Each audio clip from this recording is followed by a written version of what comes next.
Today, I have Christine Langdon here from the Good Registry. It's a social enterprise business, a charitable kind of e-com slash so much more organization. And we're going to get into the nitty gritty of that today. And we'll get to hear about Christine's story on how she got started, challenges and successes that she's had, and find out about the digital tools that she uses with her team and external stakeholders, all of the above. Get all the good stuff here today on this Friday. So this is kind of a new thing that we've been doing, which we've been featuring small businesses around Aotearoa and just giving them a little bit of a spotlight, because they're people just like you that started at the same place that you did. And we love to hear about what they have done to create a successful business and put a digital lens on it, of course, because we're Digital Boost. Now, if you've got a question for Christine or myself, please use the chat function, the Q&A function, or the comment section. And a little reminder, I know a lot of you folks have been tuning in on social media, and if you're not registered to Digital Boost, make sure that you register to digitalboost.business.govt.nz. You're cheeky for just sitting out there on the socials. A bit about socials. It's Friday, so you can publish anything on our social media channel, our community channel. So that's Digital Boost Community. And so if you've got a special offer for the weekend that you want all of Digital Boost users to know about, pop it up on there. We'd love to promote your business, and we'd love to hear about what you have going on. So do tune into that group. So thanks, Christine. Thanks so much for joining us. Morena, thank you for having me this morning. Anamari. I am going to ask you a question, and then I'm going to open up all the live chat. So I'll disappear for a second, but I will be here. So Christine, I'd love to hear about, the Good Registry gaining lots of traction, but let's start from the inception, the very beginning. Tell us a little bit about how and why you started the Good Registry, and maybe if that ties into, also who you are, what's your story?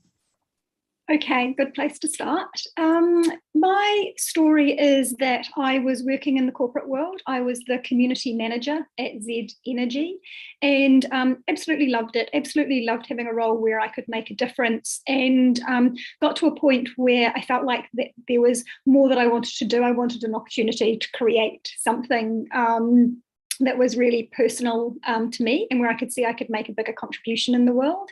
So I left that role, and the idea for the Good Registry came after leaving the role. What I was looking to do was to find a way that I could give more myself and help other people to give as well, using resources that were already in circulation. So where were people spending money at the moment on things that possibly weren't necessary, or where that money wasn't having a positive benefit, that we could have that money going to good instead. The idea for the Good Registry came actually when I had a birthday. I'd actually been decluttering my house recently and found gifts that were still stuck in drawers and in cupboards, and thought, gosh, I don't want to get rid of those. It would have been better if I'd never received those. What do I do with them now? And then I had another birthday, and I received more gifts that I didn't want or need, that I appreciated, that I was grateful for, but that I felt a little bit sad that money had been spent on things that weren't needed by me. And so I thought, that would be a great opportunity if we could have money that people are spending on these gifts given to donations that I care about instead of me receiving things that I don't need. So that was the story. That was how we got here. And then we created a platform where people can create registries for events like birthdays or weddings, or they can give gift cards, for example, to all of their staff or all of their clients that replace the gifts that they would have otherwise given, in a nutshell.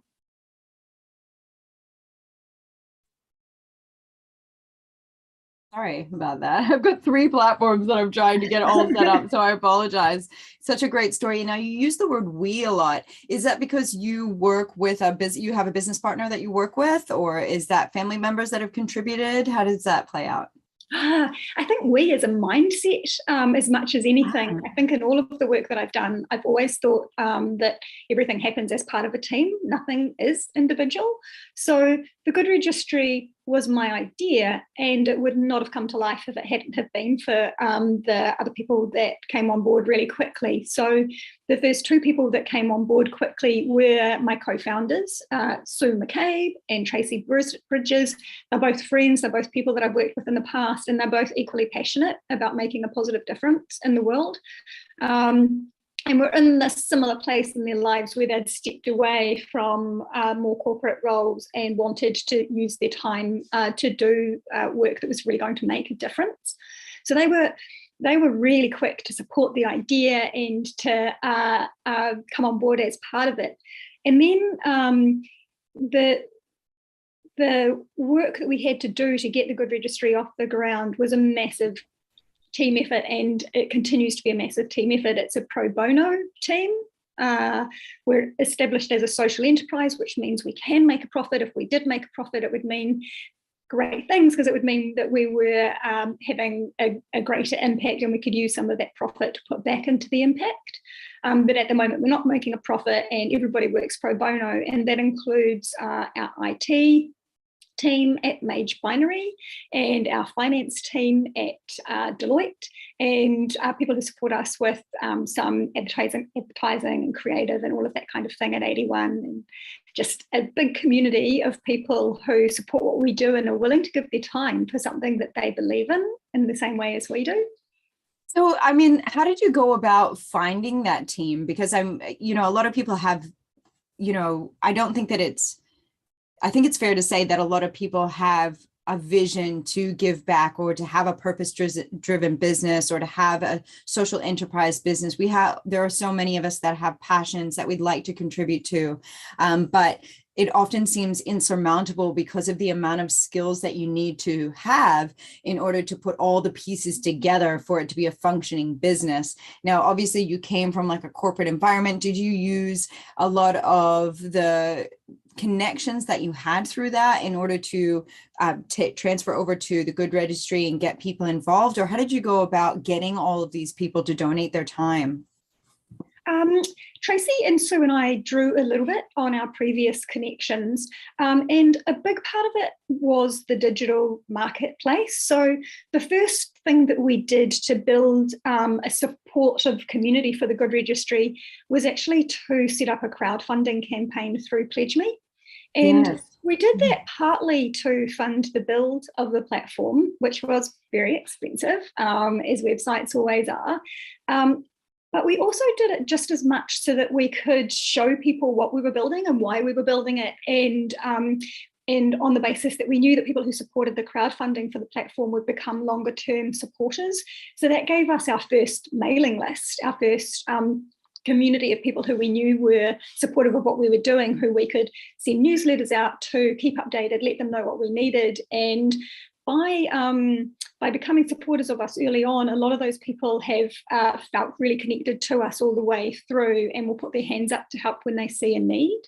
And then the other really important place for us in terms of building that community has been LinkedIn.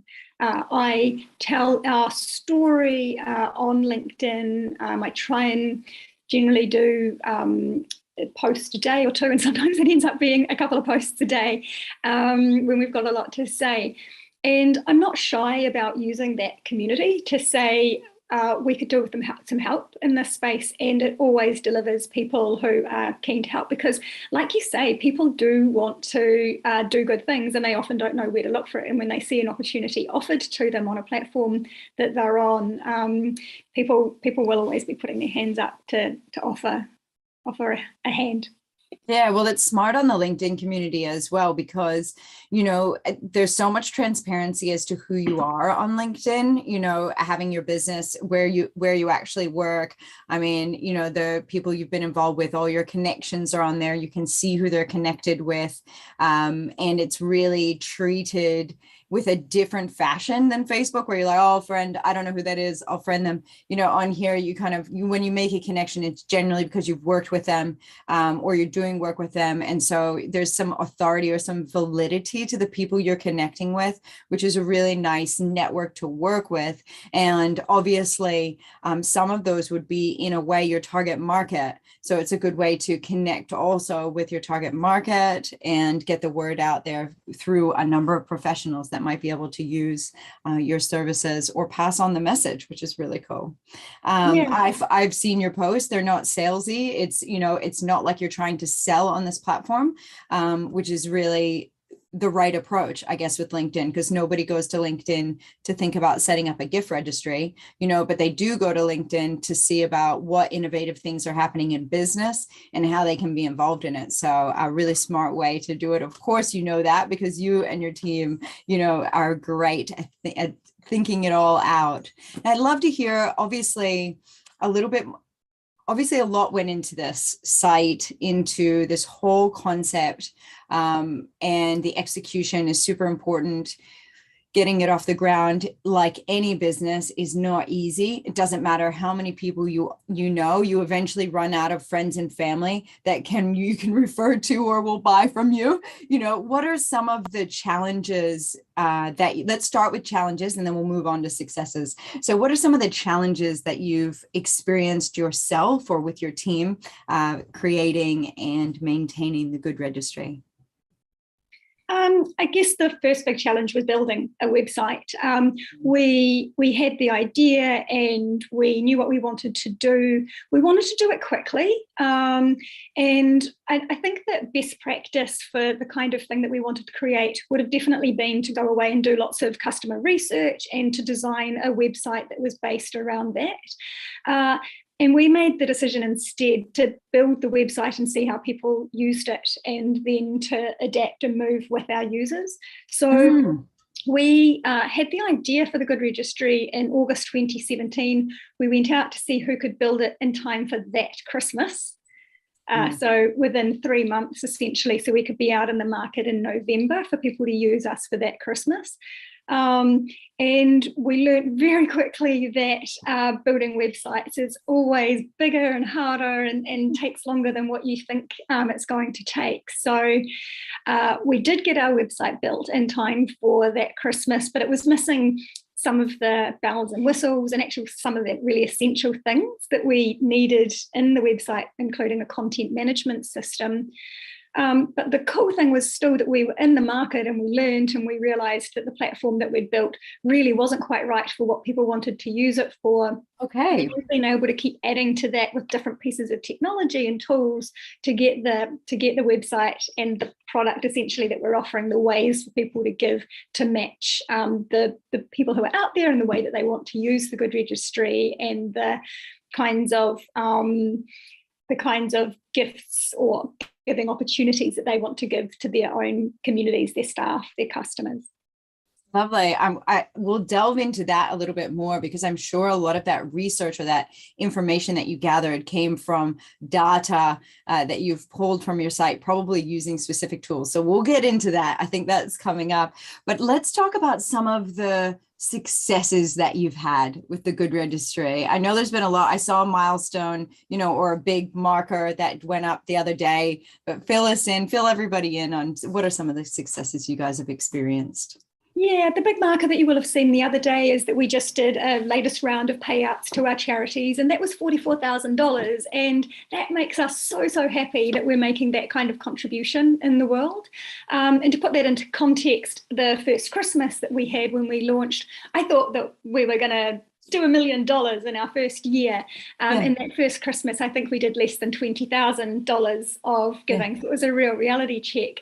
So it's really cool to be in a place now where after 4.5 years, we're getting close to hitting that $1 million mark. And it feels like it's speeding up, and it feels like the consciousness around gift giving and the opportunity to use gift giving to support good causes and to give in a way that's meaningful for the recipient rather than giving people things that might end up in landfill, that consciousness is increasing. So one of the big successes for us is that we took an idea and we ran with it, possibly before we were ready and possibly before our customers were ready, but it means that we're here now and we're having an impact, and we've created all of this good already at the same time as we've been learning. And we are poised, ready to rise the wave as people are ready to shift with us from giving less stuff to giving more goodness. I love the whole idea and execution as a whole. I think it's amazing. And, I know that you said, oh, it was only the $20,000, but, I've worked on a number of charities. I've worked with a lot of organizations where we've raised money and stuff. $20,000 is nothing to, discount. It's a huge amount of money to be able to donate to various charities. Actually, can you outline for us the charities that you do contribute to? Because I think that would be nice for some of our listeners to hear. We have 65 charity partners. And, yeah, so obviously you don't have to go through all I won't list them all, but I'll talk a bit about the philosophy around the 65. We've kept it at 65 because we don't want to overwhelm people with choice. We want people to be able to come to our website and see all of the charities listed on one page and be able to go, yes, I like to give to that one or both of those, rather than coming to our website and having to kind of go to a search bar and type in and try and find causes. There are hundreds of thousands of charities in New Zealand, and a lot of them would love to be on the Good Registry, and we have a really long waiting list. But rather than try and be all things to all people, what we want is for people, when they are setting up a registry or when they're redeeming one of our gift cards, is to be able to find a cause that's close to their heart. And we therefore have made sure that our charities represent all of those different things that New Zealanders care about. So we have charities that look after the well-being of children. We have charities that look after the well-being of animals. We have charities looking after vulnerable women and families. So think about things like missions and women's refuges and women's houses.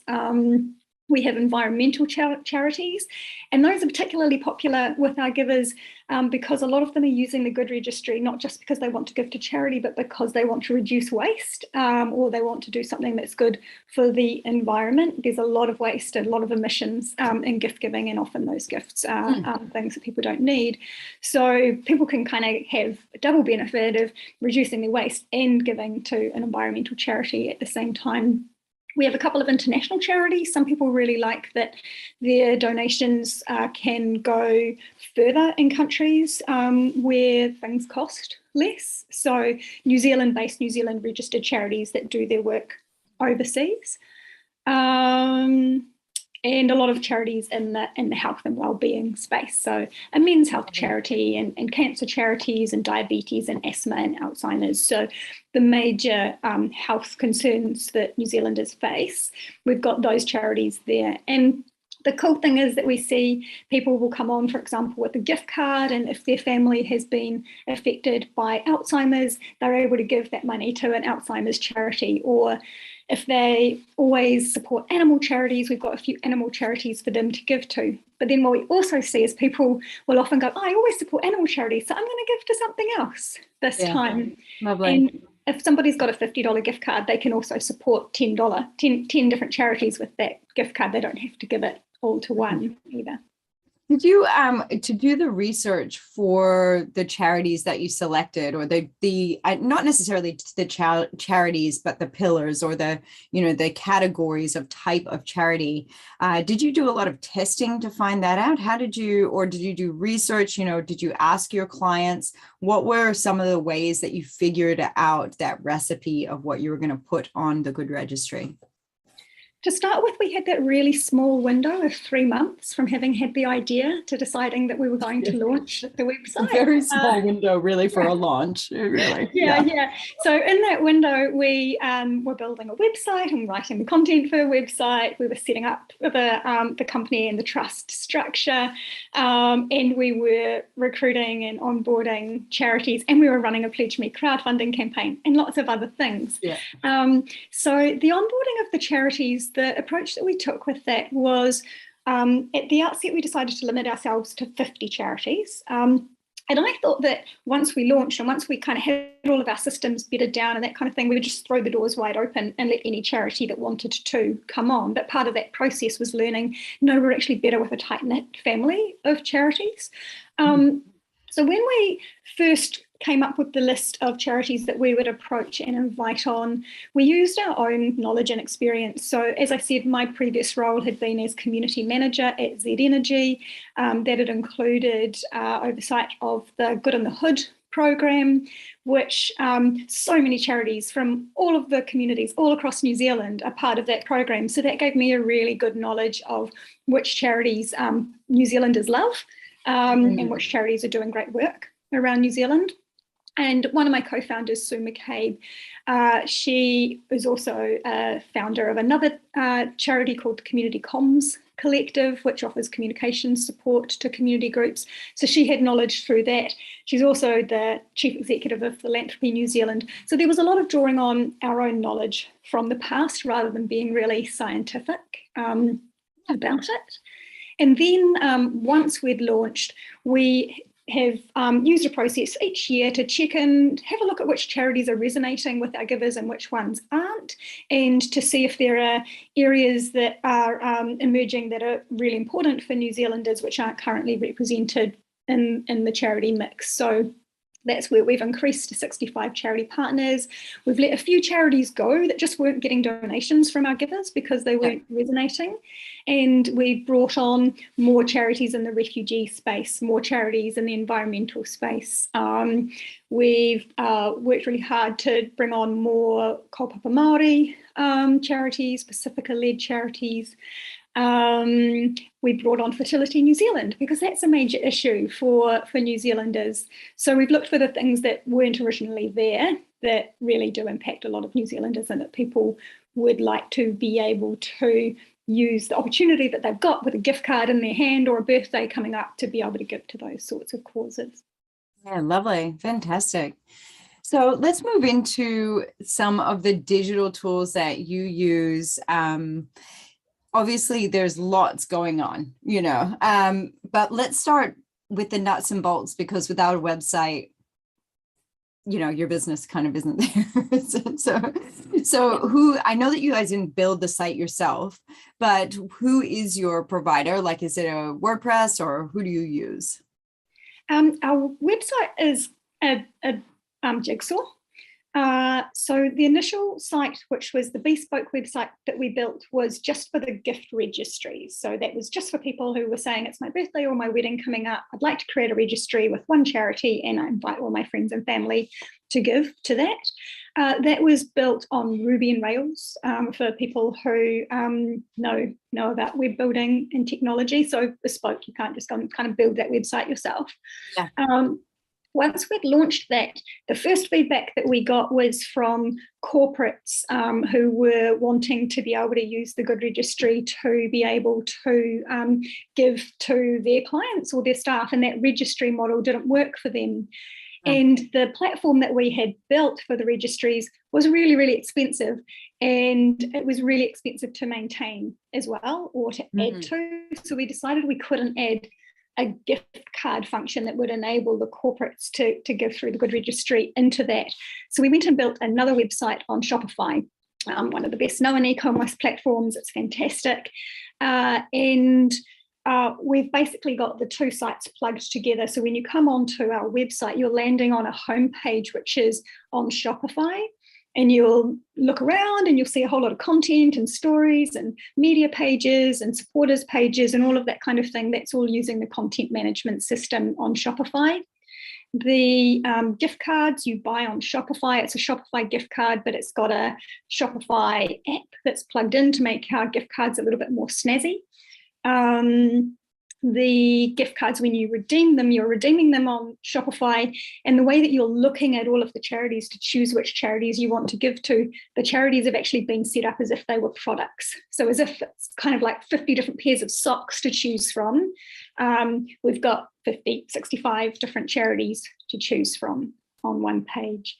And then another piece of feedback that we got a couple of years ago was that we had people who wanted to do smaller kind of, $1 per person kind of donations, and that wasn't going to work with the gift card model. So we also introduced charity polls, and we've got another piece of technology just using a tool called Survey Legend, which we've also plugged. We work on Survey Legend. We build a survey for a company. For example, they want to let all of their staff and clients decide how $10,000 gets divided up between 5 charities. We create the survey and we plug that into our website as well. So those pieces are all working together. And then we've also got other things that you can't easily do through Shopify, which we've built other little bits and pieces for on Google reporting, Google Documents, using Zapier, using lots of other different bits and pieces to do all of the things that we want to be able to do for the people who are using the Good Registry. Yeah, cool. Did you have to do quite a bit of consulting to be able to put all those pieces together? So it seems it is a jigsaw, isn't it? Yeah, we've had lots of amazing help. Those conversations that we had at the start, where we told people what we were doing and we told people why we were doing it, and we connected them with the same passion that we had for why this mattered. They've stayed on the journey with us. So when we had that initial challenge of realizing that we needed to offer gift cards and that it wasn't going to be feasible to do that on the platform that we'd built, we went back to a technical advisor who had just given us a little bit of advice at the beginning, and it was him that gave us the opportunity to see, we didn't need to bespoke build a gift card platform. We could modify Shopify to do that for us, and that would give us the content management and everything else as well. Yeah, Shopify has, a lot of people don't know that Shopify integrates into other things. A lot of people think you have to have a full Shopify site, but actually, like, you can get a super cheap membership. It's like ridiculously cheap to have something that'll plug into something else. We did a session with Julian Bartram from Shopify about this. It was quite interesting. It was a really long time ago though. So my information sponge is trying to locate it back there, but I'm not sure all the details. But if you're looking for an option like that and you're listening to this, I'd recommend either getting a hold of Julian Bartram. He won't mind. You can find him on LinkedIn, if you, or contact support at digitalboost.co.nz. We'll be happy to put you in contact with him so he can have a chat with you, because he's always open to that. So I don't feel like I'm putting him out there. It's fantastic. So I've taken part in a few workshops that Julian has run, the latest one this week around SEO, which has straight away got me going off making some improvements to our SEO for our website. And I got in touch with him when I was having a problem with somebody using our website to basically test out fraudulent credit cards, and asked him for advice on how we could address that. And he came back super quickly, super helpfully. So it's really cool that you're like Shopify is this big international platform and you're just one tiny little merchant, but there are people, there's Julian here in New Zealand and always available to help. That's right. Like he will literally have a chat with you about things. Yeah, it's great. Okay, well, let's move on to some of the tools. I mean, how big's your team now these days?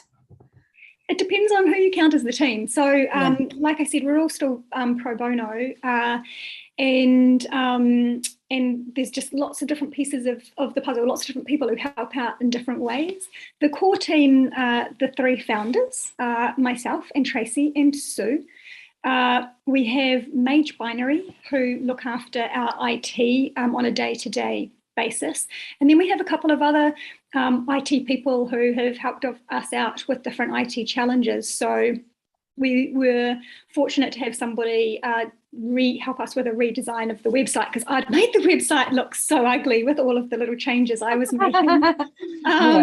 So somebody gave us some lovely graphic design work, and I put the call out on LinkedIn saying, we've got this lovely design work, but we need somebody to apply it to the front end of the website. And a fantastic person put his hand up and said he'd do it, and worked through Christmas to do that for us. Lovely. We have another wonderful person, Hank, who similarly we were having trouble creating bulk gift cards, because that's kind of almost impossible through through Shopify to do bulk orders of gift cards. So Hank has helped us with a process for creating bulk orders of gift cards. Like several people in the IT space who have helped with different IT challenges. The team also includes about 4 people at Deloitte who support us with our bookkeeping and our accounting and our reporting and payments to charities. We have I guess I'm more asking how many people are there, because I want to surmise what kind of tech you would use to communicate with all of these folks. So so it's obvious that your team is quite large. They might not necessarily be paid, and that's not really what I'm interested in. But what I think we're interested in is knowing, how are you communicating with so many of these people that aren't necessarily they're not in a closed group, right? They're in from different organizations. And so there's obviously privacy issues that would probably come into play, the transferring of data, the ability to have large pieces of work moving back and forth between parties and collaboration on those works. So what are some of the tools that you use with all of these great people that are contributing to the Good Registry in order to make some of these things happen for your business? The big challenge for us is because we're not one team that works together solely focused on this. We don't have our one team system for communicating. There's me in the center, and then different people doing different pieces, and I tend to fit into how they work. So with our IT team, they have a portal for loading up jobs. I load up jobs. They have access to our website. They just do what they do. With our team at Deloitte, they have access to our website, so they access all of the data that they need in order to make the payments and do the bookkeeping from there. Don't use any systems like Xero or like MYOB or anything like that to do your finances? Deloitte use Xero. Our bookkeeping's being done through Xero by Deloitte.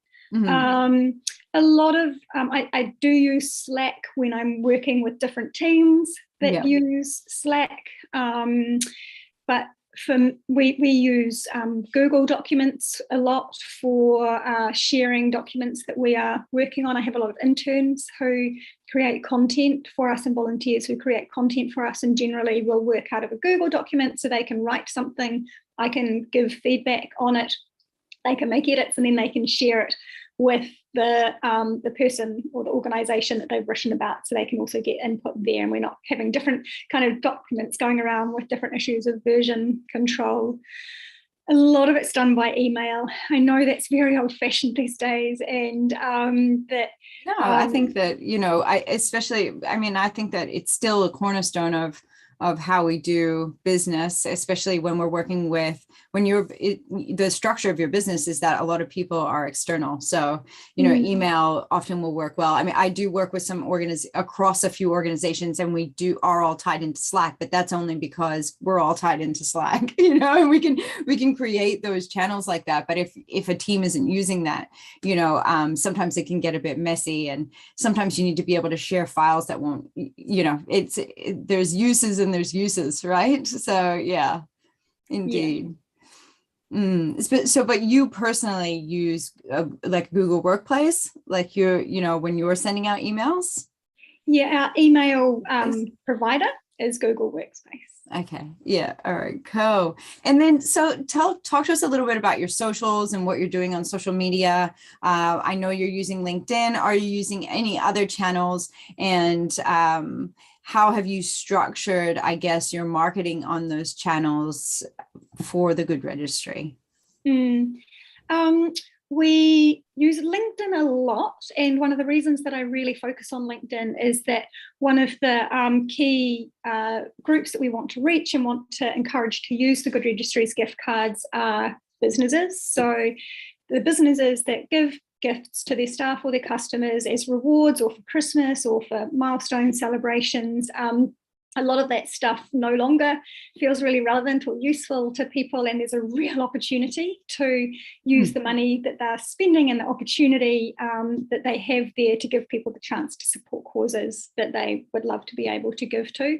So really, really focused on LinkedIn, and the approach there is to simply share our story, show the impact that we're having, show the stories of people who are already using the Good Registry, and why they are using the Good Registry, and the joys that they are getting from that, and trusting that that will inspire others to want to follow suit, and also sharing the stories of some of our charities and using that to highlight the impact that people can have to support charities by giving through the Good Registry.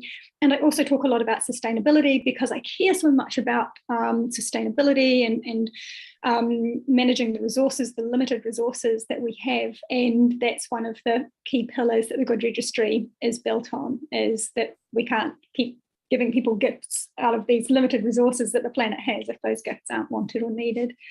I've never really had a content plan for LinkedIn. I know a lot of people are quite disciplined about their content. I look for what's connecting with me personally at that time, and I think that enables much more authentic posts that don't look too scripted and too planned. I think that I could probably do better by being more structured in my thinking about what it is that I want to get across. And then I also think that we've got limited time for all of the things that I need to do. And sometimes you've just kind of got to run at things and see how they go, which has been the approach really the whole time with the Good Registry. We also have a profile on Instagram and on Twitter and on Facebook.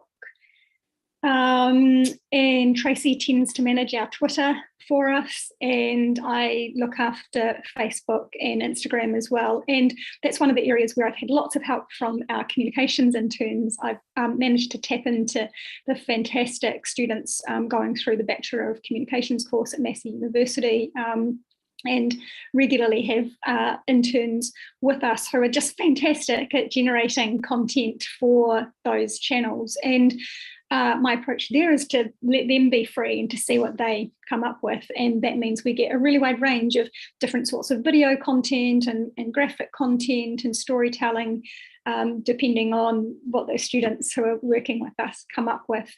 And then I also keep in the back of my mind what's going on in terms of days, weeks of the year that are relevant to us around sustainability or the causes that we're supporting, and trying to do posts that tap into that kind of thing as well.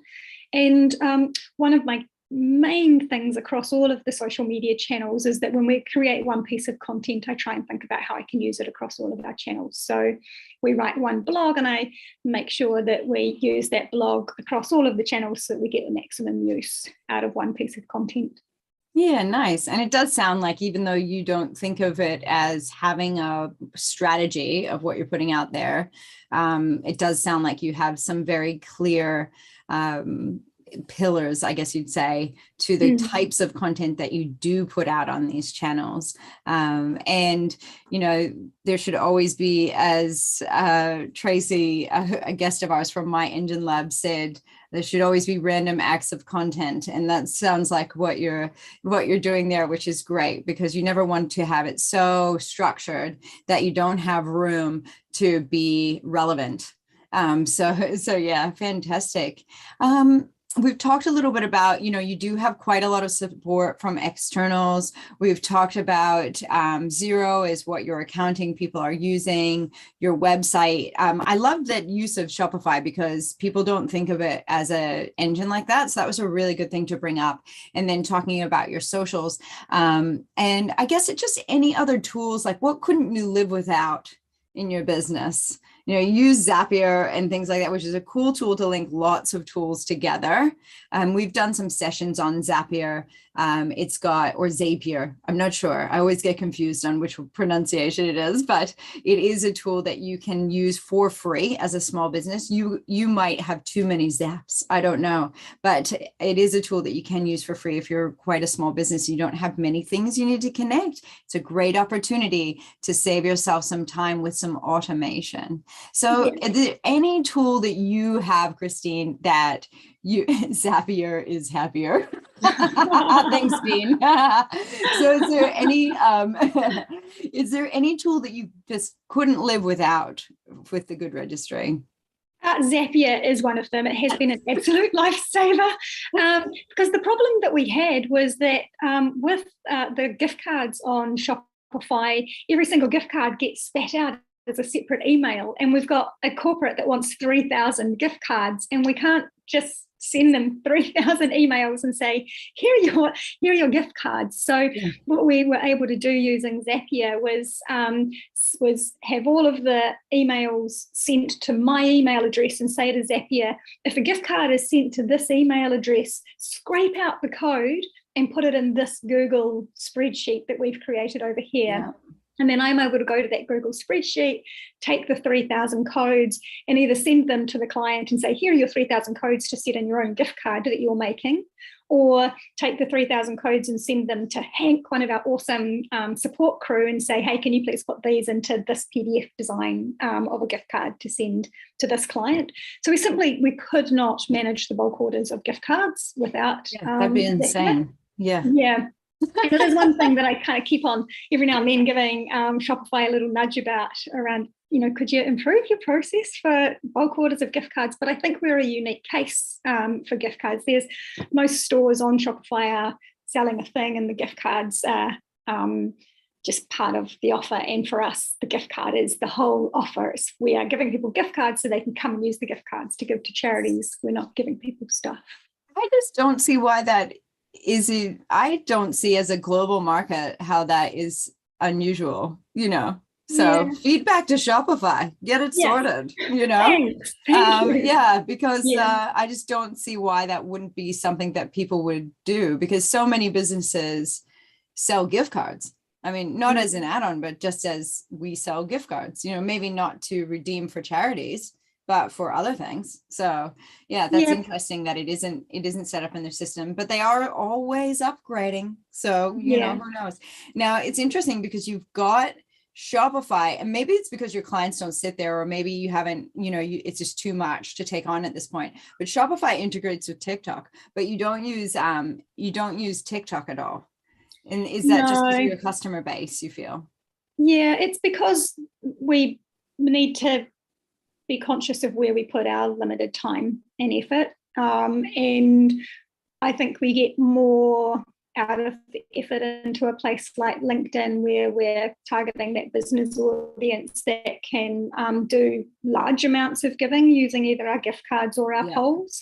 And TikTok would be targeting more the individual givers, which it's wonderful when we get individual givers setting up a registry, and a registry might raise 300 or 3,000. We've had a wedding registry which raised $20,000 for charities, and that's game changing for those charities, and it's also incredible for people's hearts who get to participate in that. So I'd like making sure that we don't forget to talk to individuals while we're busy focusing on the business giving. But we just couldn't put the resource into TikTok. That said, as I said, when we have our interns with us, I'm like, what do you want to do? And if we have an intern that loves doing TikTok, then I'll be totally up for giving them the opportunity to try it out. Yeah, that's great. And have you used, I was wondering if you use Hotjar and stuff on your website just to see how people are traveling on your site, and, seeing where maybe they stop looking and move somewhere else, or, do you use any tools like that to have a look? Google Analytics, like what other tools do you use on the back end in order to really analyze the data that's coming through? Yeah, that's a great question. We've had it suggested to us a couple of times to use Hotjar, and we do have Google Analytics set up.